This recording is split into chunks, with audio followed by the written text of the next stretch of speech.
salon, le forum de la cybersécurité. On vous invite, mesdames et messieurs, à accueillir maintenant Hicham Bouali qui représente la société One Identity.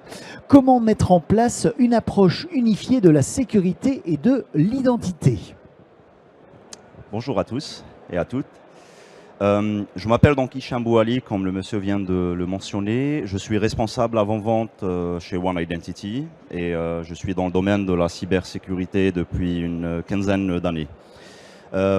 Donc aujourd'hui, il y a un sujet qui va nous intéresser autour de l'identité. Ce qu'on constate comme expert et comme éditeur dans les solutions de gestion d'identité, c'est qu'il y a beaucoup aujourd'hui d'entreprises qui essayent de gérer des milliers d'identités, voire des centaines de milliers d'identités qui sont au sein des organisations. Et cette gestion va se faire via différentes applications. On sait très bien que ces applications vont avoir un modèle de sécurité qui est différent l'un de l'autre. On sait très bien qu'il va y avoir des processus de provisioning qui sont complètement différents. On sait très bien que les processus, d'une manière générale, soit de définition des habilitations, soit des approbations, sont différents. Donc, ce qui va bien sûr causer une certaine exposition et une certaine friction quant à la gestion de ces identités. Donc aujourd'hui, on va voir comment permettre de découvrir et comment on va unifier justement la sécurité de l'identité avec une approche qui est assez moderne et via donc les produits de One Identity. Ok, très bien. Donc, ce qu'on constate, c'est qu'aussi les professionnels de la sécurité mettent l'identité au cœur de leur stratégie de sécurité. Donc on voit aujourd'hui que les identités représentent un élément critique quant à la sécurité d'une organisation d'une manière générale. Donc les personnes et les applications et les données représentent en quelque sorte le moteur dans une organisation, avec bien sûr les travaux à distance, avec la disparition des bureaux. Ces identités vont devenir de plus en plus exposées aux menaces de cybersécurité. Donc, les attaquants vont en profiter en quelque sorte pour attaquer l'identité à grande échelle. Pourquoi cela? Parce qu'on constate qu'il y a 63% des violations de données sont souvent causées et souvent par inadvertance par le personnel interne d'une organisation. Les organisations, je dirais, ne font pas assez quant à la protection des données d'authentification ou d'identification. Donc, on va avoir une augmentation d'attaques qui est liée à ces données d'authentification.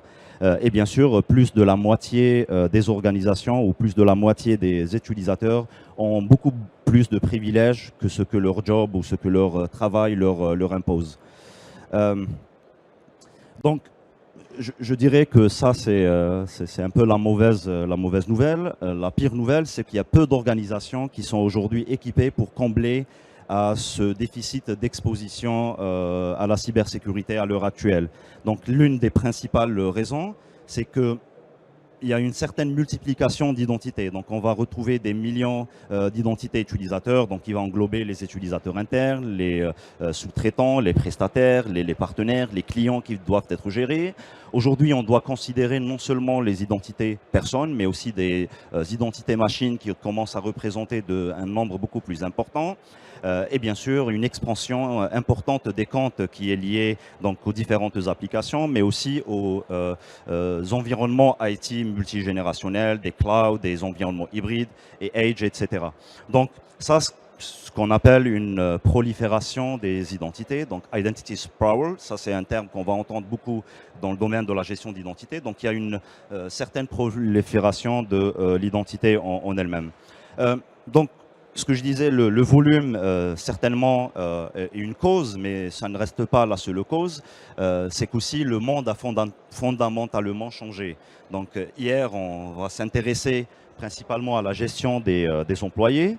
Un employé était recruté pour faire principalement un travail. on se connectait à ce dont on a besoin depuis un point d'accès unique. Et bien sûr, la sécurité était uniquement autour de la personne, autour de l'identité, mais digitale, la représentation de la personne. Et bien sûr, on avait beaucoup plus de travail, je dirais, au bureau. On était confinés en quelque sorte au bureau. Maintenant, les choses ont changé. On va adresser donc les différents types d'identités, donc les personnes, les clients, comme je disais, les sous-traitants, les fournisseurs. Les rôles au sein d'une organisation changent toujours, donc il y a toujours des changements organisationnels, des départs d'un service à un autre, par exemple, ce qui va engendrer une certaine gestion des habilitations lors des provisioning, reprovisioning de ces habilitations. Les accès peuvent être faits donc depuis différents points d'accès, et bien sûr, on doit s'intéresser non seulement aux personnes, mais aux applications, les machines identités, etc. Et bien sûr, on est dans un monde qui est hyper dispersé et assez mobile. Donc il existe, je dirais, une alternative qui va changer la donne. Dans l'ancien modèle qu'on connaissait avant, donc c'est un modèle qui est centré sur l'infrastructure, où par définition et naturellement, on va essayer de sécuriser le périmètre. Et par analogie, donc on va retrouver un domaine qui est centré sur l'identité, où l'on doit tout d'abord tout vérifier avant d'accorder et de donner cet accès à l'utilisateur. Donc c'est un modèle qui va bien sûr corréler les différentes informations qu'on va pouvoir récupérer des différents systèmes afin d'avoir une certaine vue globale, une certaine vue générale sur l'identité ainsi que toutes les habilitations dont elle dispose. Donc voilà le périmètre, je dirais, traditionnel. Ce qu'on voit aujourd'hui est en érosion, donc on commence à voir plus en plus d'entreprises qui vont migrer vers le nouveau modèle de la gestion d'identité. Ce que l'on constate aujourd'hui, c'est qu'il y a un nombre important d'applications utilisateurs qui est sous-utilisé. Donc on va avoir des accès dans différentes applications, mais qui sont très rarement utilisés. Des privilèges sont toujours attribués, mais on va avoir cette permanence, on va avoir cette notion de privilège perpétuel qui va être associée à l'identité, où l'on va peut-être pas utiliser ces privilèges que pendant un certain laps de temps. Des initiatives Zero Trust, comme on entend, ce sont des initiatives qui restent assez coûteuses et qui restent assez difficiles pour les mettre en place. Et ainsi, cette vue 360 degrés, je dirais, sur l'identité, ainsi que son comportement, son activité, les habilitations dans les différents systèmes.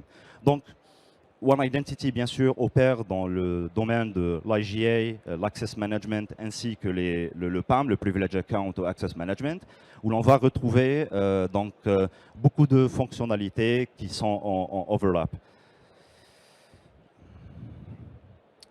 OK, donc on a perdu quelques temps au début à cause de quelques problèmes techniques, mais je vais essayer d'aller un peu très vite sur la suite. Donc comment appliquer ce modèle? On va avoir bien sûr plusieurs façons de le faire. Donc je vais synthétiser la partie vision et stratégie. Donc il faut comprendre la vision et la stratégie de l'organisation afin d'aligner le modèle de l'identité aux besoins métiers de notre organisation. Et on doit respecter d'une manière générale quatre axes. Donc la supportabilité, donc il faudrait qu'il y ait un fournisseur, je dirais, de confiance et qui a une certaine existence dans le marché. Une certaine évolutivité, il faut voir au-delà de notre besoin actuel. Donc il faut que ça soit un fournisseur qui permet d'évoluer exponentiellement par rapport aux besoins futurs de l'organisation. Une certaine agilité, donc les différents types de plateformes on-prem, cloud, ainsi que les capacités d'intégration via des API par exemple. Et bien sûr, donc dernier point, c'est la sécurité et la disponibilité. Il faut que notre solution soit sécurisée, disponible en termes de solution elle-même, mais aussi les fonctionnalités qui sont derrière.